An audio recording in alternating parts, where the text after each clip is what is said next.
Les combats meurtriers continuent à Gaza malgré l'annonce d'une trêve par le Hamas. Les belligérants se rejettent la responsabilité de la poursuite des hostilités qui ont tué plus d'1 millier de Palestiniens. À l'approche de la fin du Ramadan, les deux parties soufflent le chaud et le froid avec des annonces successives en réponse à une demande de l'ONU de prolonger la trêve humanitaire observée samedi. À Tel Aviv, des milliers d'Israéliens se sont rassemblés samedi soir à l'appel de la gauche pour demander la fin des opérations militaires. Une quarantaine de personnes sont toujours en garde à vue après la manifestation pro-palestinienne interdite à Paris. 65 personnes ont été interpellées samedi lors des incidents qui ont suivi le rassemblement. Entre 4 000 et 10 000 personnes, selon les différentes estimations, avaient bravé l'interdiction de manifester place de la République.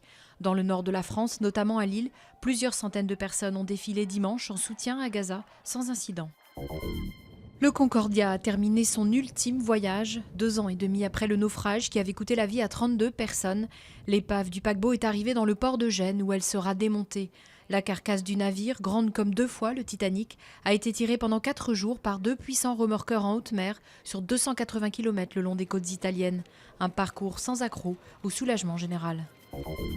Les combats font rage entre loyalistes et séparatistes à proximité du site du crash de l'avion malaisien dans l'est de l'Ukraine. 13 personnes, dont 2 enfants, ont été tuées. Ce regain de tension a obligé les experts médico-légaux et les policiers étrangers à annuler leurs déplacements dans cette zone sous contrôle des rebelles pro-russes.